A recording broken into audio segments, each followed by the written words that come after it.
안녕하세요. 레벨 다이어트 운영자입니다. 이번엔 레벨 다이어트 식사 조절 3 챕터에 대해서 한번 얘기해 볼까요? 레벨 3 식사 조절에 대해서 한번 얘기해 보겠습니다.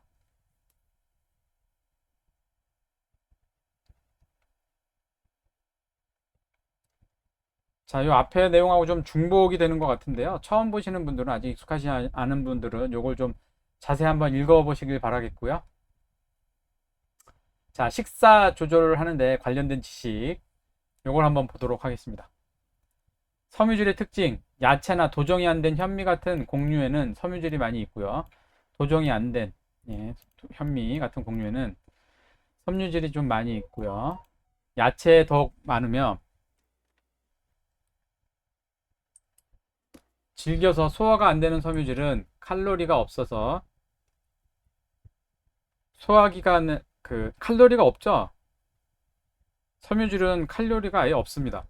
그래서 칼로리가 없고, 근데 이제 이 섬유질은 소화기관을 지나가면서 소화기관을 자극해주고 소화기관에 있는 찌꺼기나 지방들을 흡착해서 배출해주는 효과가 있습니다. 당분의 흡수를 지연시키는 효과도 있고요. 하지만 맛이 없어서 즐겨 먹기 힘든 특징이 있는데요. 칼로리는 낮고 포만감을 줄 수 있기 때문에 다이어트 할 때 너무 중요한 요소이고요. 식사량을 조절할 때 섬유질이 많은 음식을 먼저 먹고 식사를 하면 식사 조절에도 도움을 줍니다. 그래서 먹으려고 노력해야 되는 중요한 요소가 됩니다. 자, 섬유질이 많은 음식의 경우 개인별로 소화에 문제가 있는 경우가 있어요. 그래서 개인별로 좀 조절을 해야 되는데, 자, 저는 현미를 처음 먹을 때 무조건 현미만으로 밥을 만들어서 먹어봤는데요. 소화가 잘 안 되더라고요. 그래서 더부룩하고 불편한 느낌이 들어서 고생을 했고요. 그때는 필자의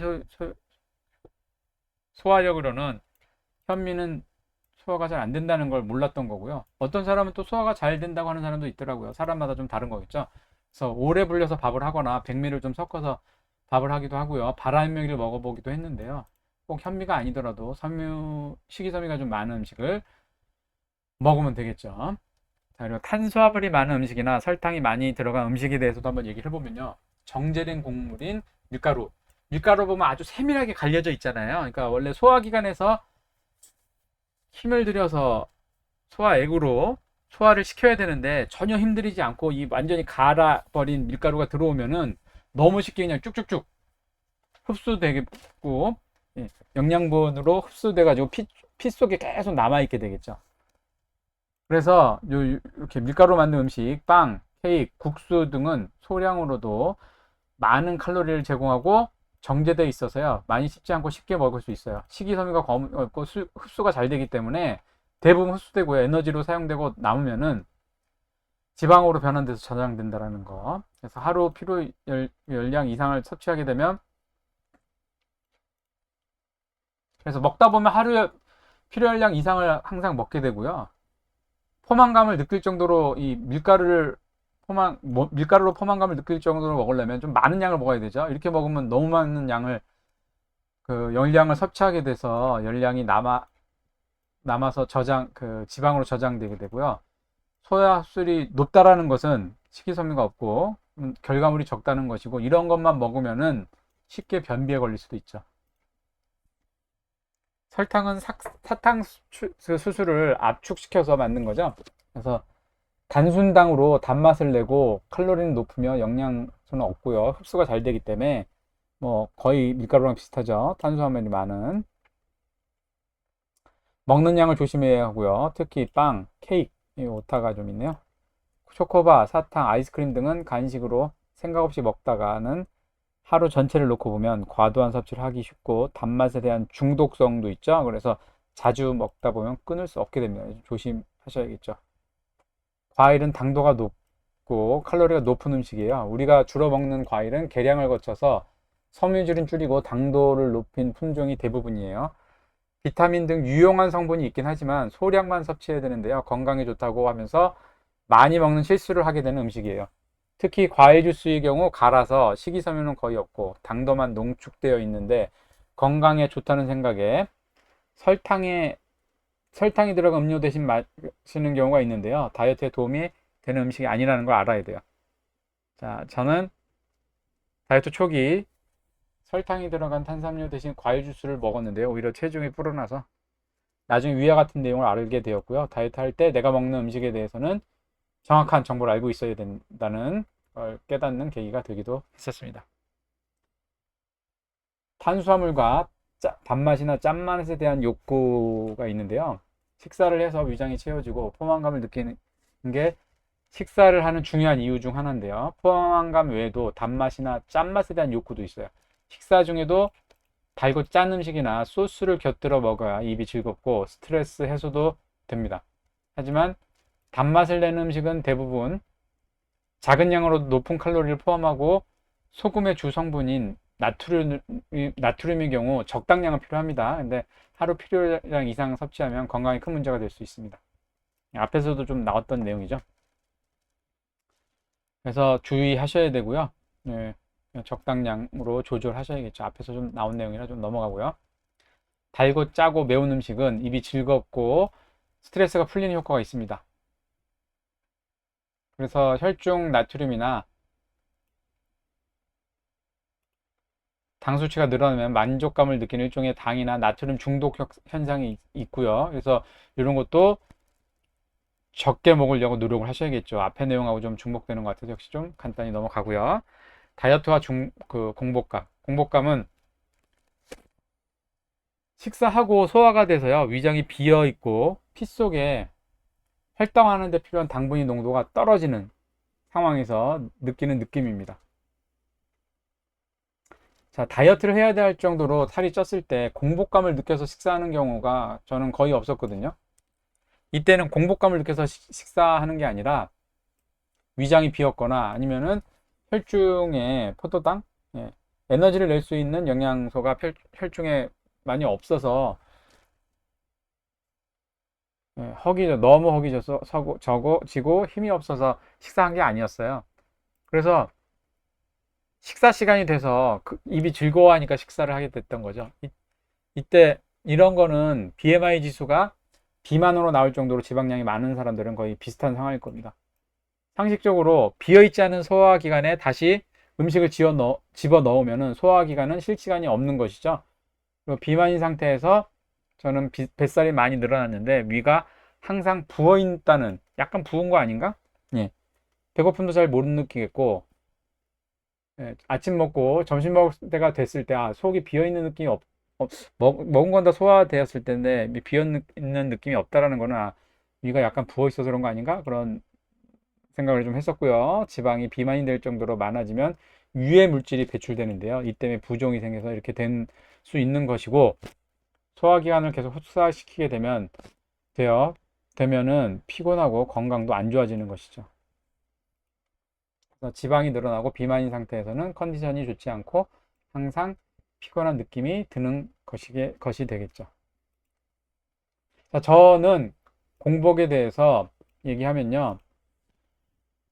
아침을 먹고 간식을 먹은 다음에 점심을 먹었는데요. 다이어트 한다고 간식을 먹지 않고 일을 했어요. 근데 간식을 먹던 시간이 되니까 공복감이 좀 들고 좀 시간이 지나니까 이제 집중이 안 되고 일을 하는데 방해가 될 정도로 집중이 안 되더라고요. 그리고 심할 때는 빈혈, 오타 있네요. 빈혈 초기 증상인 현기증이 나기도 했었습니다. 그래서 참다가 오히려 예전보다 더 많은 간식을 먹게 된 적도 있고, 이해도 계속 시도를 했는데 몇 번 점심 때까지 참았지만 계속 참기가 힘들었습니다. 그래서 우선 간식을 안 먹는 게 아니라 튀기지 않은 구운 과자로 바꿔서 먹거나 두유로 좀 바꿔서 먹었습니다. 그러면서 양도 조금씩 줄여 나갔고요. 시간을 좀 가지고 천천히 한 거죠. 시간을 가지고 실천해 나가서 점심 전에 공복감을 오랜 시간이 지나 이겨냈습니다. 처음에는 진짜 약간 빈혈 막 약간 집중도 안 되지만 약간 빈혈 같은 느낌. 계속 점심 시간이 가까울수록 공복 시간이 지나니까. 근데 이거를 이렇게 조금씩 하니까 굉장히 그 공복감 이기기가 힘들었는데요. 이겨내게 되더라고요. 예, 레벨 다이어트의 장점인 거죠. 그리고 저녁 식사 후 공복인 공복에 대해서도 좀 얘기를 해보면은 저녁 식사 후에 야식이나 간식을 먹으면 소화기관이 밤에는 비어 있어서 쉬는 시간이 있어야 합니다. 피 속에도 당분이나 나트륨, 콜레스테롤 수치가 그 정상이어야 혈관이 건강하게 유지될 수가 있는데요.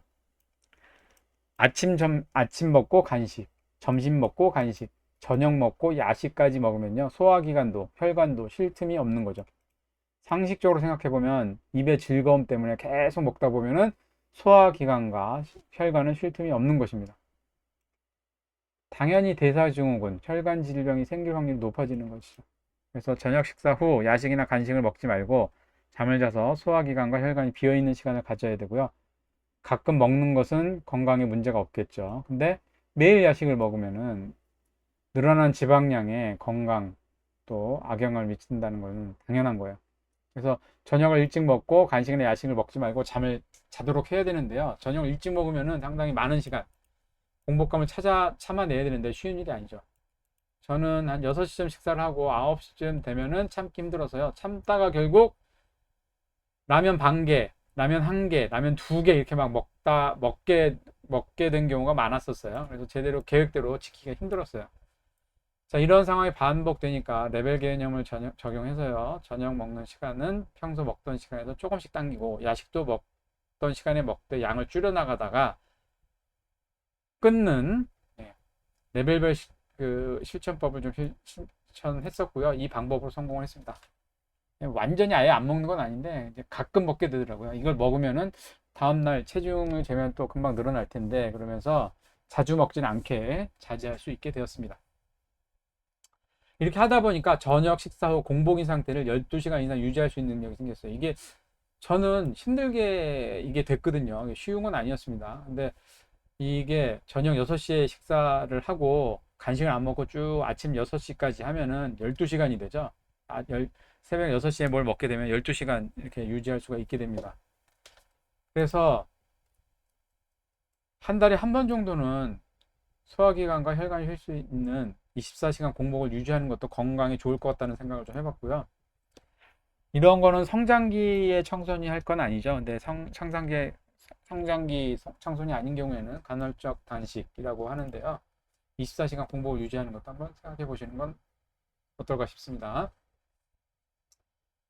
그럼 관련해서 또 계속 보면은 저녁 식사를 하고 다음날 아침에 식사를 할 때까지 공복인 상태가 최대한 길어야 자는 동안 피 속에 있는 포도당이 모두 소모되고 조금이라도 지방이 분해되는 시간이 생기겠죠. 유산소 운동도 30분 이상 해야 그 지방이 분해된다고 그러는데, 자, 그러면 운동을 막 하면 피 속에 있는, 소화가 돼서 피 속에 있는 당장 사용할 수 있는 포도당이 30분 동안 소모가 되고, 운동하면 이제 피 속에 있는 게 소모가 되겠죠. 그러면 계속 운동을 하면은 몸에 저장이 됐던 지방이 피 속에 이제 없으니까 지방에서 끌고 와서 분해가 된다는 것이 되겠죠. 지방, 단백질, 탄수화물에 대한 영양 관련 정보인데요. 요거는 한번 읽어봐 주시고요. 체중과 체성분 관련한 정보인데요. 요것도 앞에서 뭐 비슷한 내용이 좀 나왔던 것 같네요. 읽어봐 주세요, 각자. 자, 그 다음에 레벨별 식사량 조절. 자, 이제 진짜 이제 레벨 다이어트를 한번 보시죠. 평소에 먹는 음식 중 다이어트에 도움이 안 되거나 건강에 좋지 않은 음식을 확인하고 먹는 양도 기억하며 매일 몸무게, 근육량, 지방량, 뼈무게 등을 측정하면서 현재 체중을 유지하도록 노력해야 합니다.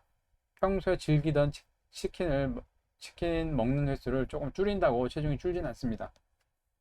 하지만 1레벨, 처음에 하는 레벨에서 치킨을 조금 먹는 횟수를 줄였는데 체중이 유지된다? 그러면 의미가 있는 거죠. 세부 실천 사안을 보면은 주로 먹는 음식이 정보를 좀 찾아보고요. 이게 다이어트에 도움이 되는지 좀 찾아보셔야 될 필요가 있고요. 저 같은 경우에는 탄산음료가 안 좋은 건 알았는데요. 이게 탄산음료에 들어간 설탕의 양을 정리한 인터넷 자료를 보고 나니까요. 설탕의 양, 음료에 들어가 있는 설탕의 양을 인터넷에 올라온 거 사진을 보고요.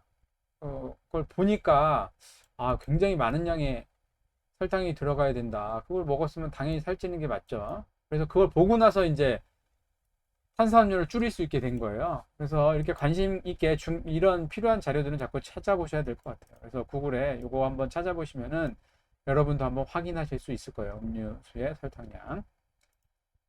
평소에 몸무게를 유지해야 되고요. 몸무게가 늘어나는 경우 식사량을 조절합니다. 1단계, 1레벨이라고 해도 몸무게가 늘어나면 안 되겠죠. 늘어나지 않도록 계속 하셔야 되고요. 여기 있는 내용 한번 읽어보시고. 자, 폭식을 하는 경우가 생기면 어떤 상황에서 폭식을 했고 어떤 음식을 얼마나 먹었는지 기억해 두셔야 됩니다. 상세 내용은 앞에서 나온 내용하고 겹치기도 하지만 중요하다고 생각해서 계속 약간 이해가 다르긴 한데 계속 반복하고 있으니까 앞에서 계속 내용을 보신 분들은 좀 반복되는 내용이 있죠. 그래서 내용을 알 것 같으면 넘어가셔도 되고 기억이 안 나시는 분은 다시 한번 잘 읽어보시고요. 자, 음식들의 칼로리 정보는 한번 찾아본 걸 다음에 기억이 안 난다고 불편해하지 마시고 다시 찾아보고 그냥 필요하면 그냥 계속 찾아보는 거예요. 그래서 자주 먹는 것들은 자연스럽게 외워지게 되더라고요. 자, 체중과 지방량, 근육량, 뼈무게 등은 매일 재는 것이 공통 실천 사항입니다. 이거 계속 반복 설명하고 있는데 중요하니까 반복하는 거. 중요해서 반복하는 거니까요. 자, 그리고 참고 사항이 있는데요. 자, 이것도 저의 경험을 넣어서 도움이 되도록 좀 넣어봤고요. 이걸로 부족하면 나중에 뭐 따로 소통할 기간이 있으면은 여러분 여기 없는 예에 대한 내용도 조언해드릴 수 있는 게 많습니다. 여러 가지 경험이 많아서요. 나중에 또 기회가 되면 레벨 2로 가면은 먹는 음식 중 다이어트에 방해가 되거나 건강에 좋지 않는 음식을 먹는 양이나 횟수를 줄입니다. 치킨, 피자 뭐 이런 것들이 되겠죠. 자, 그래서 세부 실천 사항도 적어놨고요. 이것도 한번 각자 읽어보시길 바라겠습니다. 반복하는 것도 좀 있고 하니까요. 그리고 실천할 때 참고사항, 주로 이제 제 경험을 넣어서 이거를 넣었는데요. 자, 요게 예, 참고사항 주로 이제 제 경험에 의한 참고사항을 좀 넣어놨습니다. 이렇게 했더니 이랬더라, 저렇게 했으니 저렇더라, 뭐 그런 것들을 많이 넣어놨고요. 자, 3레벨로 가면은 즐기지 않았던 다이어트에 좋은 음식들. 그러니까 주로 먹던 음식으로 조절하는 게 1, 2레벨이라고 하면은 3레벨부터는 다이어트에 좋은 음식들을 먹어보셔야 돼요. 이미 드시는 분은 상관없지만 잘 안 드시는 분은 입맛에 안 맞는 부분을 먹기가 참 힘들겠죠. 그래서 뭐 다른 프로그램이나 다른 이벤트 같은 것도 좀 생각해 놓은 게 있는데요. 그래서 세부 실천 사항을 이용해서 최대 한번 해 보시도록 하시고요. 자, 요거는 이제 좀 요거를 나중에 요 경험에 맞춰서 이벤트를 좀 산행이나 아니면은 트래킹 같은 이벤트를 좀 하려고 하는데 한번 읽어볼까요?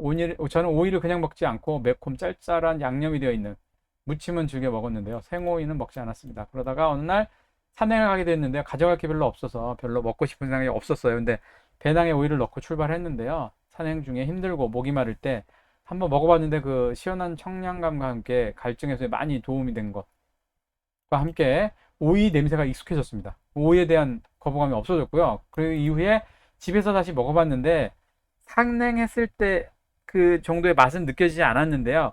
오이 식감에 좋은 기억을 가지고 있게 되었죠. 그래서 그 뒤에 다이어트를 하면서, 그러니까 그 양념이 안 됐으면 잘 안 먹긴 했는데 이게 산행하면서 한번 먹어보니까 그래도 입맛에 조금 약간 기 들은 거죠. 그래서 이제 긴장을 하고 진짜 살이 많이 쪄서 안 되겠다. 그래서 그 밥을 먹을 때 그 밥 먹기 전에 오이를 막 먹은 적이 있었거든요. 밥 양을 줄이기 위해서. 그래서 그때 그 다이어트를 위해서 오이를 먼저 먹은 적이 있는데 이때 양념이나 소스, 쌈장 없이 자꾸 먹어버릇 하니까요. 지금은 식사량을 줄이기 위해서 많이 먹는다 그러면은 저는 소스나 쌈장 없이 먹을 수 있게 되었습니다. 사과도 뭐 비슷한 경험인데 그리고 제 경험 또 이렇게 넣어놨고요.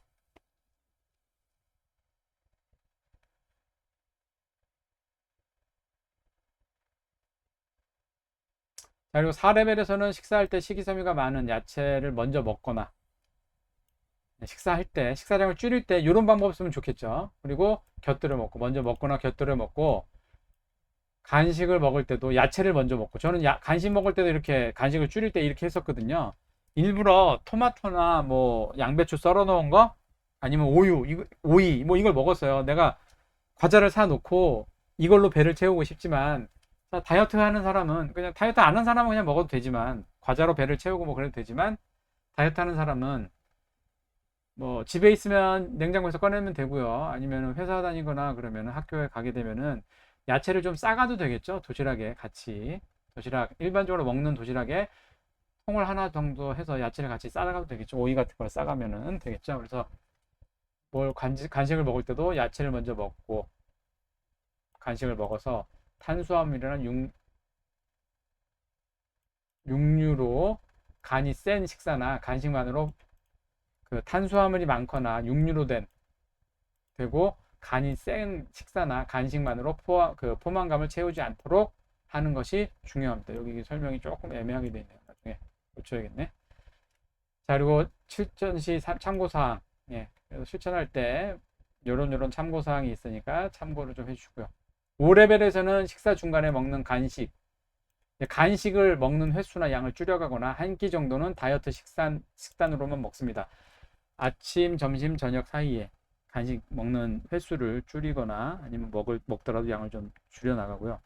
그리고 한 끼 정도는 야채만 먹는다든지 다이어트 식단 있죠? 다이어트 식단을 먹는 것이 5레벨이 되겠습니다. 비슷한 내용이 반복되기도 하고요. 하니까 보시고, 6레벨에서는 저녁 식사를 일찍 하고 간식이나 야식을 먹지 않고 공복 상태로 잠드는 거. 이거 저도 쉽지 않았습니다. 여기 그러니까 저도 한 30년 동안 했다고 그랬는데, 다이어트 할 때마다 어떤 습관이 조금씩 생겼어요. 그래서 그 습관이 조금 그래도 습관이 약간 지키는 걸 강도 높게 지키다가 약간 느슨해지고 뭐 이런 건 있지만, 그래도 그 습관이 남아 있어서, 예, 계속 이런 걸 반복하다 보니까 다이어트 할 때 나중에 도움이 꽤 되더라고요. 그래서 그것도 쉽지 않습니다. 예, 쉽지 않습니다. 그래서 가끔 먹게 되면은 긴장하시고 이걸 많이 조절해서 먹게 되면은 먹을 때 내가 언제 어떻게 먹었는지를 기억하셔야지, 기억하고 다음에 자주 안 먹는다든지 조절이 가능하겠죠. 쉽지 않았는데 시간이 걸려서 하다 보니 됐습니다. 그래서 뭐 세부 실천 사항이나 실천지 참고 사항에 제 경험이나 이런 걸 넣었으니까요. 예, 금방 못하겠다면 읽어보시고 참고하시고요. 제 조언이 필요하시면 나중에 요청하시고요. 자, 7레벨로 가면 건강을 유지할 수 있을 정도로 체중과 지방량이 줄 수 있도록 식사량을 조절한다. 이렇게 했는데, 이렇게 하면은 보통 체중이 줄겠죠? 근데 줄지 않는 사람도 있을 겁니다. 왜냐면은 이제 약간 갑상선 질환이나 문제가 있을 수 있어요. 그러면 일단은 치료라고 해야 되나요? 건강을 위해서 병원을 다니면서 해야 되는 경우도 있습니다. 그래서 이런 상황으로 하면은 체중이 줄긴 줄는데 아주 많이는 안 줄었겠죠. 그래서 아직도 BMI 지수가 비만으로 나눈다고 하면은 체중과 지방량이 줄 수 있도록 식사량을 줄여 나가는 거죠. 그리고 세부 실천 사항, 네, 세부 실천 사항도 한번 참고하시고요. 자, 그리고 여기서 다이어트를 하다가 스트레스를 받는다든지, 아니면 뭐 어디 출장을 간다든지, 아니면은 집 밖에 나가서 뭔가 오래 있어야 되는 특이 사항이 발생해서 어떻게 그 밥을 해 먹기 힘든다든지, 뭐 그래서 상황이 좀 그러면은 레벨을 낮추는 게 맞는 거고요. 포기하지 마시고 레벨을 낮춰서 가능하면 실행을 계속 하시길 바라겠습니다. 8레벨은 진짜 완벽한 건강 식단을 얘기하는 거죠. 그래서 이거는 제 생각에 좀 이렇습니다. 저도 8레벨까지는 안 하고 있는데요. 특별한 일, 뭐 대회를 준비하거나 특별한 일이 있을 때 무리하지 않는 선에서 진짜 완벽한 식단을 할 수도 있을 거고요. 이 완벽한 식단으로 너무 이게 맞다 그래서 계속 이렇게 뭐 생활해도 되겠죠. 근데 이게 완벽하게 계속 하기 힘들다라고 하면은 이런 생각을 해야 되면, 이거에서 아무것도 안 해서 요요 현상이 오는 상황이 되면 안 되고요. 갑자기 1레벨로 가는 것도 별로 안 좋고요. 그래서 이렇게 하다가 조금 힘들면은 다시 7레벨 레벨을 조금씩 내려가는 건 가능한데, 너무 포기하는 상황은 좀 되면 안 될 것 같고요. 자, 그래서 혼자 입맛을 조절하기 힘들 때 다이어트 모임이나 캠프 같은 걸 참가해 보기. 자, 레벨 다이어트 캠프 같은 거를 생각하는 게 그래서 이런 거고요. 일단은 지금 혹시 다이어트를 같이 하실 분들이 생길지 모르겠는데요. 만약에 다이어트를 같이 하시는 분들이 생기면은 제 집 근처에 조그만 산이 있는데 거기 트레킹을 가서 약간 목마를 정도로 트레킹을 하고 같이 이런 걸 먹고 뭐 다이어트 얘기도 하고 오는 그런 이벤트를 좀 해보려고 하고요. 나중에 이거를 좀 서비스로 만들 수도 있겠죠. 그래서 이런 것들이 좀 필요할 것 같아서 이걸 해봤고요. 그리고 스트레스와 식사 조절, 이거는 이미 앞에서도 많이 얘기했는데요. 아직도 공감이 안 된다 그러면 내용을 자세히 한번 읽어봐 주시면 될 것 같습니다. 그리고 제가 치킨과 피자를 줄이게 된 과정도 역시 지금까지 내가 확실하게 공감되고 어떻게 될지 알겠다 그러면은 읽지 않으셔도 되는데 아직도 좀 정확히 어떻게 될지 모르겠다 그러면 제 경험과 함께 이렇게 넣어놓은 거니까요. 참고하시고요. 뭐 읽어보실 분은 읽어보시고요. 자, 그리고 식사를 천천히 먹는 것도 중요합니다. 그래서 그거 내용도 좀 천천히 왜 먹어야 되는지 이런 것도 좀 적어놨으니까 한번 읽어보시고요. 자, 저는 커피를 원래 프림이나 설탕을 꼭 타서 먹었거든요. 근데 레벨 다이어트를 하면서 아메리카노로 설탕 안 탄 걸 먹게 됐어요. 그것도 참 지금 생각해보면은 처음에는 생각할 수 없었는데요. 레벨 다이어트 하면서 이런 게 됐다라는 게 참 의미 있는 것 같았습니다. 그리고 요거 식단을 단번에 바꾸고 이거 좀 앞에서 많이 얘기했죠. 그래서 제 경험하고 이게 설득이라는 얘기를 했었잖아요. 이게 귀찮으신 분은 그냥 넘어가시는데 이게 넣어놓은 이유는요. 이게 제가 다른 사람하고 얘기하다 보니까 제 얘기를 좀 공감을 못 하시는 분들이 좀 많더라고요. 그래서 제 여러 가지 경험을 얘가 조금 다르긴 한데 비슷한 내용이긴 한데요. 그런 것 좀 넣어놨습니다. 그래서 일단은 이거 생략한 버전도 나중에 요청이 있으면 만들려고 하니까요. 나중에 좀 상황 봐서 또 얘기하는 걸로 하고요. 야채도 코끼리처럼 많이 먹으면 살이 찝니다. 양배추를 막 너무 많이 먹는다든지 또 너무 많이 먹어도 아무튼 안 되겠죠. 적당량. 다이어트 하는데 식재료 쇼핑할 때 저는 이런 경우가 많았어요. 다이어트를 시작하면 식단을 바꾸기 위해서 즐겨 먹던 음식을 줄이고 식재료를 사러 나갈 때 새로운 식재료를 고르다 보면 정확한 정보 없이 그나마 이전에 먹던 것보다 다이어트에 도움이 된다고 생각해서 새로 구입한 식재료가 실제로는 도움이 안 되는 경우가 많았어요. 새로운 걸 사다 보면 이런 경우가 좀 생기더라고요. 자주 먹던 음식이 아닌 경우 칼로리나 영양분을 자세히 보지 않고 세일한다는 홍보에 끌려서 많이 사고 자제 못하고 먹어서 세일한다고 많이 사놓겠죠. 그래서 자제 못하고 먹어서 다이어트에 도움이 안 되는 경우가 많았었어요. 그래서 식재료에 대한 정보를 계속 찾아보고 알고 있어야 되고요. 쇼핑할 때 좀 조심해야겠죠. 예. 아무리 저칼로리 음식이라도 많이 사놓고 참지 못하고 또 많이 먹게 되면은 다이어트에 도움이 되지 않는다라는 거. 그리고 뭐 비슷한 얘기인데요. 집에 있을 때는 긴장하고 다이어트 식단을 지키다가 외출했을 때는 긴장이 풀리고 길거리에 보이는 간식이나 마트를 그냥 지나치지 못하고요. 뭔가 간식이나 식재료를 좀 사오는 경우가 많았어요. 그래서 신경 안 쓰던 이럴 땐 이상하게 세일이나 1대1 행사가 눈에 띄니까 자꾸 사두고 조금 먹는다는 생각을 해놓고 사놓은 다음에 자제 못하고 다 먹는 경우가 많았습니다.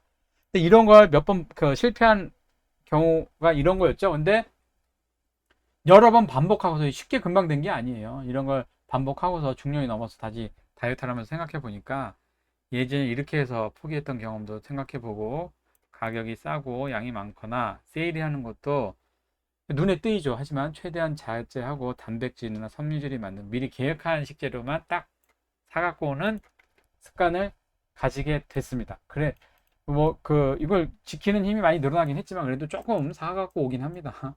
많이 사진 않지만 그래도 기억은 하고 좀 자제해서 하긴 하는데 뭐 완전히 뭐 완벽하게 하지 못하고 있죠.